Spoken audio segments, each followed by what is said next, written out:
All right, so today we're gonna dive into something that maybe isn't on your mind every day. Uh-huh. Kidneys. Oh, wow. Yeah, but trust me, it's pretty fascinating stuff. We're gonna be taking a deep dive into proteinuria Okay. and the kind of surprising role vitamins might play. You wanted the quick version, but also the thorough one, Yeah. and we're gonna try and give that to you. Okay. Sounds good. So, what exactly is proteinuria? Right. Why should we even care? And what are these vitamins all about? Let's find out. It's amazing how much we focus on like heart health, Yeah. but our kidneys are kind of forgotten. Yeah, totally. They're just doing so much work in the background. Right. Before we get to the vitamins, Okay. let's break down proteinuria. Okay. What does it mean? Proteinuria. Well, it means you have protein in your urine. Okay. It's a sign that your kidneys filters. Right. These tiny structures called Glomeruli. glomeruli, they're not working as well as they should. Okay. So imagine like a super fine mesh Okay. trying to separate sand from pebbles. Okay. Only the tiny sand grains, Yeah. the waste products, Mm. should pass through. But when that mesh is damaged, Uh-huh. the larger pebbles, the protein, they can slip through too. So the source we're looking at today, it talks about vitamins maybe helping to stop proteinuria and heal kidneys.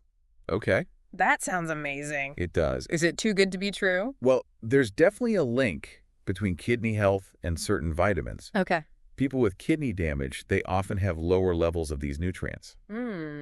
Interesting. It's almost a catch-22. Right. The kidneys are damaged, so they struggle to hold on to these nutrients. Yeah. But you need those nutrients to help repair the damage. Right. Makes sense. So let's look at how these vitamins can help. Okay, so let's start with vitamin D. All right. I know it's good for bones, Mm-hmm. but what about the kidneys? Yeah, vitamin D does way more than just bone health. Okay. It's a powerful anti-inflammatory. So it can help reduce swelling in those glomeruli, Okay. those tiny filters Right. protect them. Right. It also helps regulate blood pressure Yeah. inside the kidneys. Hmm. This eases the stress on those tissues. So it's like giving your kidneys some extra support. Exactly. And we can't forget about its antioxidant properties too. Oh, right. Antioxidants. Forgot about those. Vitamin D steps in as a powerful antioxidant. It neutralizes free radicals. Okay. So it's like a bodyguard for your kidney cells. I like that analogy. Yeah. Now, the source mentioned some research on vitamin D's effectiveness, Right. but it seemed kind of mixed. It is. Some studies show a clear connection between vitamin D and reduced protein in the urine. Okay. But other research, not as conclusive, Hmm. especially for people with diabetes. Okay, that's important to know. So where does that leave us in terms of getting enough vitamin D? Good question. The Kidney Disease Outcome Quality Initiative.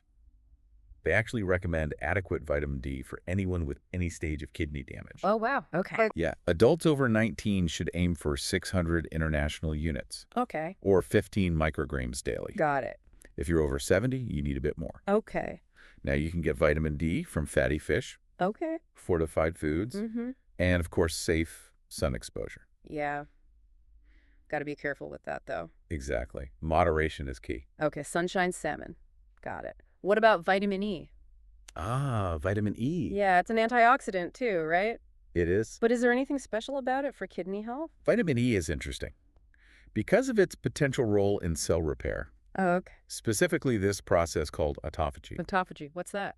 It's where damaged parts of a cell, Okay. they get recycled and reused. So it's like an internal cleaning crew. Yeah, exactly. Very cool. Now, the research on vitamin E and proteinuria, it's still early, Okay. but a 2021 study showed some possible benefits for kidney function. The source mentions some risks with high doses of vitamin E. Yes. Especially if you take them for a long time. That's right. 15 milligrams is generally the daily recommendation.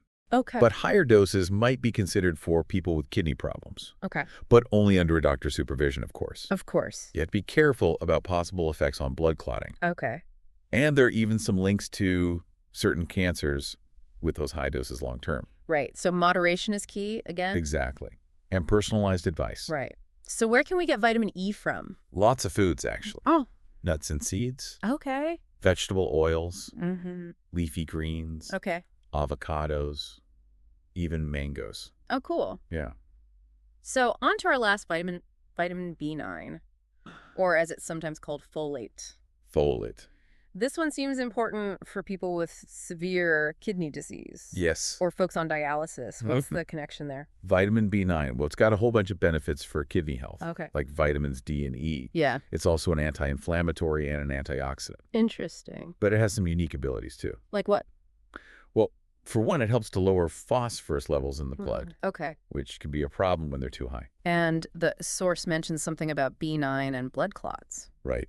Vitamin B9 can help reduce blood clots, Okay. which is particularly important for those dialysis access sites. Okay, I see. It also helps break down homocysteine. Homocysteine. Yeah. It's an amino acid that's linked to heart and kidney problems. That's impressive. And there was a study that shows some good results with B9, right? Yes. A 2020 study found that daily B9 intake led to a big decrease in kidney disease progression Wow. over a 4-year period. Okay, that's pretty amazing. Yeah, it's a nutrient worth paying attention to. So how much B9 should we be aiming for? The recommended daily intake for adults is 400 micrograms of folate. 400. Yeah. And it's important to remember Yeah. that if you exceed that recommended intake, Okay. it could mask a vitamin B12 deficiency. And has even been linked to certain cancers in some studies. Okay. So talk to your doctor before starting any new supplements. Yeah, that's always good advice. Especially if you have any health conditions. Right. So where can we find this B9? B9 leafy greens are a great source, Okay. as are legumes, eggs, and fortified grains. Got it. Okay, so we've covered the benefits of these 3 vitamins. Yeah. Now let's talk more about proteinuria itself. Okay. The source said it can be temporary Right. or chronic. What's the difference? That's a key distinction. Okay. Temporary proteinuria Yeah. can be caused by things like dehydration, Okay. intense exercise, Interesting. even complications from heart failure. Wow. Yeah. Okay, so it's not always a bad sign? Not necessarily. Yeah. But chronic proteinuria, Yeah. that's often a sign of a bigger issue, Okay. like high blood pressure, diabetes, autoimmune disorders. Okay. These are things that put stress on the kidneys. So we need to know the difference between like a temporary thing and something more serious. Right. What about preventing proteinuria? Is that possible? We can't always prevent it completely, Yeah. but there's a lot we can do to help our kidneys through lifestyle choices Yeah. and managing existing health conditions. Yeah, like what? Managing blood sugar, Okay. staying active, eating a balanced diet. Right. All the good stuff. Yeah, these things protect your kidneys too. So it all comes back to a healthy lifestyle, It does. which benefits the whole body. Absolutely. Speaking of prevention, the source also mentions some things to watch out for Oh, okay. that might lead to proteinuria? Like what? Well, we've already talked about managing high blood pressure Yeah. and diabetes. Right? But there are other things too. Okay. Certain types of autoimmune disorders can directly attack the kidneys. Really? This leads to inflammation and damage. And as we've talked about, that can cause proteinuria. So it's like a chain reaction. Yeah, kind And sometimes it's not even a disease Right. that causes Yeah. kidney problems. The source actually highlighted some other ways proteinuria can show up. Like what? Things like accidental poisoning, Oh, wow. certain cancers, Okay. even physical trauma. Really? All these things can affect how well your kidneys work. Wow, I had no idea.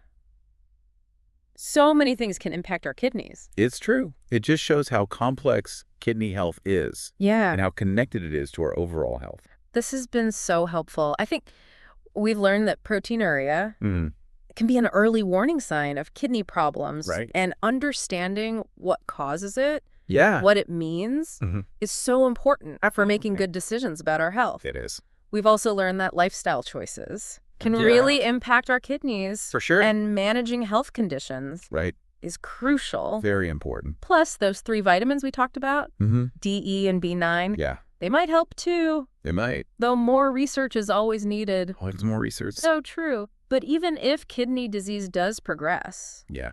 there are treatment options out there. Right. From dialysis to transplantation to these amazing new advancements that are being researched. That's an exciting time. It is. So it's really important to stay informed. Yes. Work with your doctor. Absolutely. And never lose hope. That's the key. Great advice. This deep dive has been incredible. It has. We've learned so much about kidney health. We have. From the basics of proteinuria to Right. how it's treated Good. and the latest research. Yeah, it's a lot to take in. It is. But remember, this is just the beginning. The beginning. There's so much more to learn. There is. And we encourage you to keep learning and taking care of yourselves. That's the most important thing. Absolutely. So until next time, happy deep diving. Happy deep diving. So before the break, we were talking about proteinuria as a possible early warning sign. Right. And how temporary proteinuria can actually be caused by dehydration. Right. Or even intense exercise. Yeah, it really shows you how important it is Yeah. to understand your own health Yeah. and your risk factors. Right, because it's not always a serious thing. Exactly. It's a sign to pay attention, but it's not always a reason to panic. Right. And always check with your doctor if you're worried. Always a good idea. They can figure out if you need more tests. Exactly. We also talked about preventing proteinuria. Yeah, But are there other things we can do to protect our kidneys in general? definitely. We talked about managing high blood pressure and diabetes. Right. But did you know that some autoimmune disorders Mhm. can actually attack the kidneys directly? Oh, wow. I didn't know that. Yeah, this causes inflammation and damage, Okay. which can then lead to proteinuria. It's like everything's connected. It really is. The source also talked about some other surprising things that can cause kidney problems, Oh, right. like poisoning Yeah, and even physical injuries. it's true. And even some cancers can affect how well your kidneys work. Wow. So many things can affect them. It's a reminder of how complex our bodies are Yeah. and how important it is to take care of ourselves. Okay, so we've talked about early warning signs, Mm-hmm. but what happens when we miss those signs? Oh, Or the damage gets worse even if we're trying to be healthy? that's a good question. What are the signs of more serious kidney disease? Well, that's when things can get a bit more serious Okay. and the damage gets worse. Yeah. The symptoms can be pretty scary. Like what kinds of symptoms? Well, as your kidneys struggle to filter waste from your blood Hmm? and regulate fluids, Yeah. you might start to notice some changes. The source mentioned some pretty weird changes in urine, Oh, yeah. like it being dark or bubbly. Yeah, sometimes even frothy. Frothy. What causes that? That's a sign that your kidneys aren't filtering properly. Oh, okay. So the waste products start building up in your urine. That sounds kind of gross. It can be. What about swelling? The source mentioned that too. Right. That's called edema. Edema. Yeah. And it happens when your kidneys can't get rid of extra fluid. Okay. You might see puffiness in your hands and feet, Oh, okay. even your face. Okay, so I'm starting to get the picture here. Yeah. The source also said things like nausea, Mhm. vomiting. Yeah. Even muscle twitching can be signs. That's right. Nausea and vomiting. Yeah. Those are often your body's way of trying to get rid of waste products Okay. as they build up in your blood. And the muscle twitching. That can be a sign of electrolyte imbalances, Okay. which is another thing that can happen when your kidneys aren't working right. This is definitely reminding me to pay attention to my body It's important. and to go to the doctor if I notice anything weird. It's always better to be safe than sorry. Exactly. And these symptoms might not all happen at the same time, right? They kind of sneak up on you. Exactly. They can develop slowly. Okay. That's why regular checkups are so important. Absolutely. And just being aware of how you're feeling. The source also said that chest pain or shortness of breath Mm-hmm. are serious signs. Yes, those are red flags. Okay. And you should get medical help right away. Why are those so serious? They could be signs of problems with your heart or lungs, Okay. which can happen when kidney disease gets worse. So if you have those symptoms, Call for help immediately. okay, that's good to know. Yeah. So let's recap. Right. We've learned that proteinuria, Yeah. it can be an early sign of kidney issues, Mm-hmm. and understanding what causes it and what it means Yeah. can help us make good decisions about our health. Absolutely. We've also learned that our lifestyle choices Right. make a big difference for our kidneys. They do. And managing any other health problems we have Mm-hmm. is super important. It is. Plus, we talked about those vitamins, D, E, and B9. Yeah. They might be able to help too, They could. though we always need more research. We do. And we talked about some of the more serious symptoms of kidney disease and Right. how important it is to get medical help if you notice those. Absolutely. So it's all about learning as much as we can Right. and taking care of ourselves. Exactly. Knowledge is power. I like that. Yeah. This deep dive has been really eye-opening. It has been. So we've covered a lot today. We have. But this is really just the start of your exploration. The beginning. There's tons of information out there, There is. and we really encourage you to keep learning Yeah. and to advocate for your own health. It's your most important asset. Well, so true. Yeah. Now let's talk about what we can actually do about kidney disease. Okay. What are the treatment options, Right. and how is technology changing things? That's a big one. It is. We'll be back after a quick break to discuss those exciting advancements. So before the break, we were getting pretty serious about the symptoms that can happen Yeah, when kidney damage progresses. a lot to think about. It is. Makes you really want to pay attention to those early warning signs. Right. But what happens if we miss those warnings?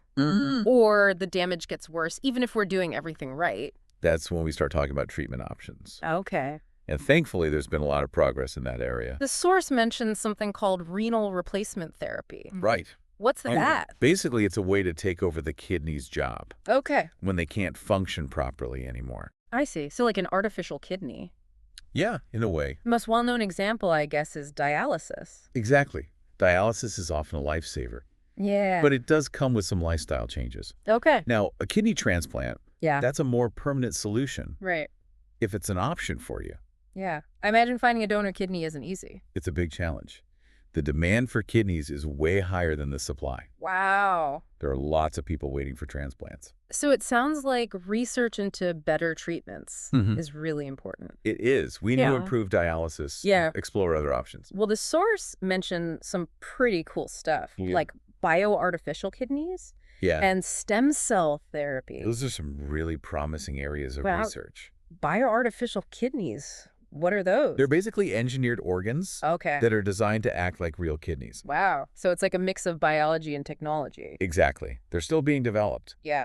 but the potential is huge. So what about stem cell therapy? So stem cells are special. Okay. They can develop into different types of cells. Like kidney cell. Exactly. Yeah. The idea is to use those cells to repair damaged kidney tissue, Okay. or maybe even grow brand new kidneys. That sounds amazing. It's still early research, Yeah. but the early results are promising. It's like something out of a science fiction movie. It is pretty incredible. So what's the main takeaway for our listeners today? I think the biggest thing is Yeah. kidney disease is serious, Right. but there's a lot of hope. Okay. We know that proteinuria can be an early warning. Yeah. Understanding what it means and what causes it is so important. And we can do a lot to protect our kidneys. Right. Healthy lifestyle choices, Yeah. managing other health conditions. And the research on vitamins is encouraging. It is. Even if kidney disease does progress, Yeah. there are treatment options. Dialysis, transplantation, those new advancements we talked about. It's all about staying informed Yeah. and working with your doctor. Absolutely. Yeah. And never giving up hope. This deep dive has been fascinating. It has. We've learned so much about kidney health, We have. from proteinuria to treatment options, And all the latest research. but it's just the beginning. Right. Keep learning. Keep exploring. That's what this is all about. It is. Until next time, happy deep diving.